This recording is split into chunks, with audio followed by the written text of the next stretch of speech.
Olá, bem-vindos a mais um Aesthetic Papers.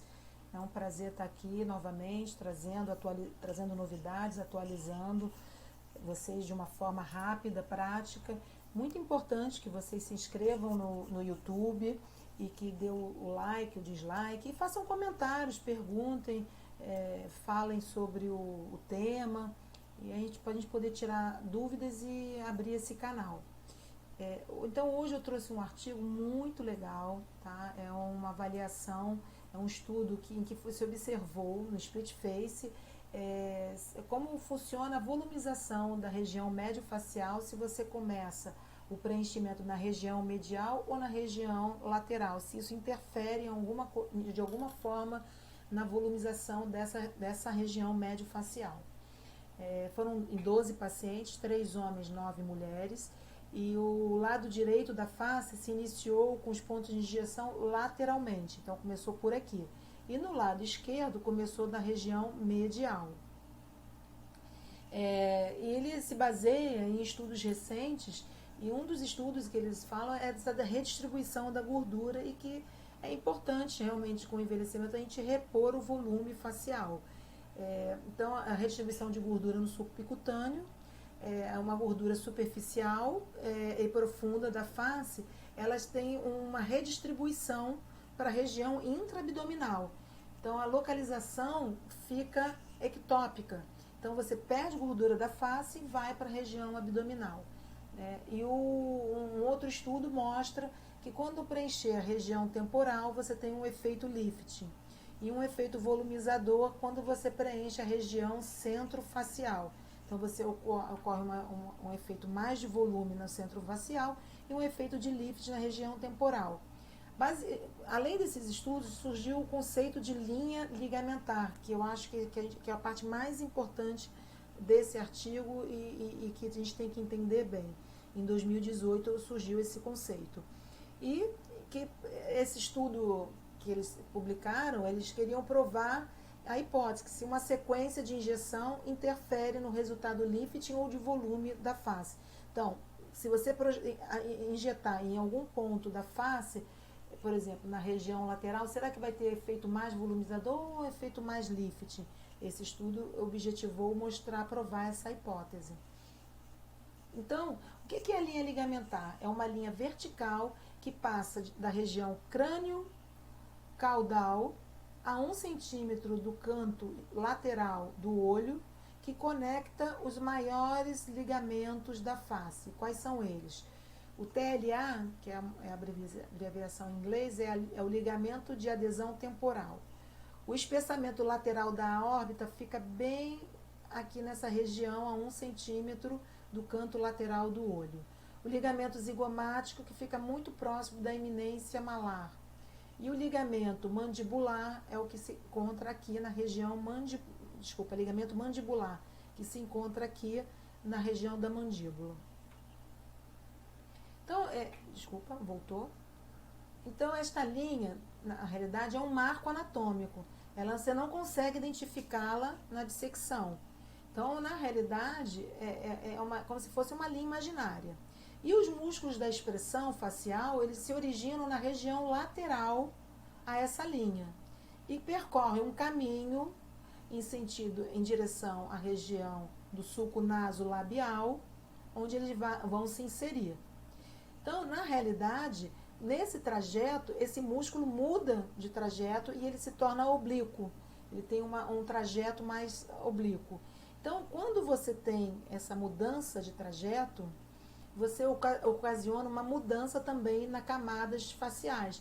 Quais são essas camadas? Vamos relembrar. A pele, a gordura superficial, o esmais, a gordura profunda e a face profunda.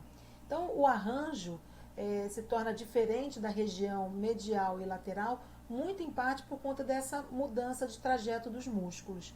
Então, esse marco anatômico é justamente definido não só pelos esses ligamentos, mas como também pela mudança no subcutâneo, que medialmente as camadas faciais elas são orientadas obliquamente à superfície da pele. Então, essa é uma disposição oblíqua em relação à pele, formando então um telhado de telha, como eles chamam. O subcutâneo tem esse aspecto.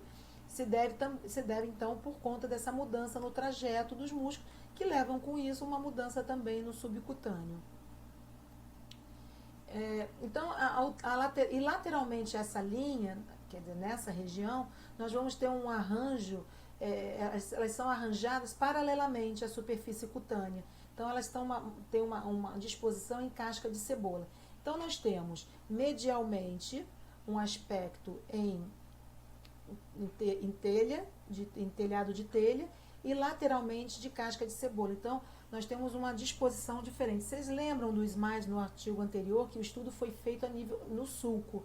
Então, aqui nós temos tudo nessa região, o SMARS tipo 1. Só que no estudo ele não fez uma comparação do SMARS tipo 1 anterior à linha ligamentar e posterior à linha ligamentar. Isso talvez fosse um bom estudo para ser feito. E existem muitos anatomistas que consideram que o SMARS só existe nessa região pós-linha ligamentar. Então, é controverso a existência dessa diferença de SMARS e se tem SMARS na face anterior, tá? Mas, realmente, o SMARS, o subcutâneo nessas regiões, elas são diferentes, elas têm uma disposição diferente. O SMARS aqui, ele vai ter uma disposição em casca de cebola, e nessa região, ele vai ter, por esse estudo, ele vai ter uma disposição em telha. Supõe-se, então, que com essa diferença de subcutâneo, tá, que os preenchedores aplicados nessas áreas vão ter resultados finais diferentes. Então, eles acreditam que quando se injeta na região medial, você consegue ter um aspecto de volumização. E quando você injeta lateralmente, você tem um efeito lift. E esse estudo foi para isso, para provar que essa teoria, essa suposição estava certa. Então, o que eles fizeram? Eles deram 6 pontos de aplicação, vou sair daqui, vou botar mais para cá, 6 pontos de aplicação de cada lado. Tá? Então, foram no total 12 pontos. Então, 6 pontos de um lado e 6 pontos do outro lado. Então, para entender essa sequência, eles fizeram de um lado primeiro da região lateral e do outro lado eles começaram na região medial. O material usado foi o Juvederm, Volbella e Voluma. Então, os pontos foram feitos. Na região lateral, teve um ponto na região do sulf, que foi o número 1. O número 2 foi o mid portion of the zygomatic arc. Então, a 1 centímetro do canto lateral, estava aqui. E o outro que seria na eminência malar, que seria o terceiro ponto, usando sempre agulhas 27G. O outro ponto os 3 pontos seriam na parte medial do sulf, na região medial da bochecha e no sulco lacrimal seria o terceiro ponto. Olha, eu acredito que esse desenho aqui esteja um pouco errado, esse ponto 2, que deve ser mais um pouquinho lateral, tá? Porque bem aqui está o forame. Eu acho que aí na hora de fazer a marcação, poderia ter sido um pouquinho mais lateral, uma observação que eu faço. No lado direito, as injeções iniciaram na região lateral para medial, então fizeram primeiro os 3 pontos laterais e depois fizeram os 3 pontos mediais. E do lado esquerdo, começou da região medial para a região lateral. E aí, qual foi o objetivo, né, do tratamento desses pacientes? Dar um resultado estético satisfatório e simétrico, independente da sequência de tratamento. Então, foi injetada a quantidade de material suficiente para deixar um lado o mais simétrico possível do outro. Né? Ele foi avaliado pela Global Aesthetic Improvement Scale, pelo score de perda do infraorbital e de plenitude da bochecha. Então, foram os 2 scores e essa escala de gás, né? E a análise estatística foi essa, que foi a usada, foi essa da IBM. Tá? E aqui os significados de probabilidade. Limitações desse estudo: uma amostra muito pequena, foram 12 pacientes apenas. Todos os scores foram avaliados apenas pelo médico autor, sem a validação do paciente ou um observador. E antes do tratamento não foi observada nenhuma diferença significativa nos lados, quando então, isso foi visto através dos scores da infraorbital e das bochechas. E depois do tratamento também não foram observadas diferenças. Então, o paciente ficou dentro da simetria. Agora, sabe-se que 100%, não existe 100% de simetria facial. Uma leve diferença de um lado para o outro pode se esperar.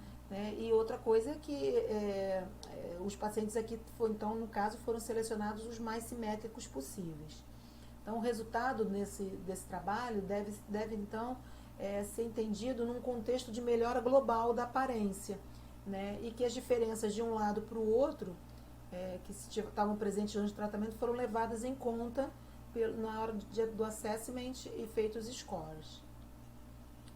Então, foi observado no resultado final que quando se foi ver a quantidade de material que foi feito do lado direito em comparação ao lado esquerdo, se usou muito mais material do lado esquerdo, foi do lado que começou na região medial. Então, isso é muito interessante, porque se você começar, teoricamente, pelo lateral, você talvez economize material. Então, houve uma menor quantidade de material no lado direito. Então, aqui a gente observa, esse aqui são os pontos de injeção lateral, e em azul são os pontos de injeção medial, aqui do lado direito e do lado esquerdo. Reparem que tanto os pontos mediais como os laterais se usou menos material para se ter o mesmo resultado. Então, esse dado é o que prova que realmente faz sentido começar pelo primeiro ponto ser o mais lateral possível. Então, note então isso, que essa quantidade de material é diferente de um lado do outro, tanto nos pontos laterais como mediais.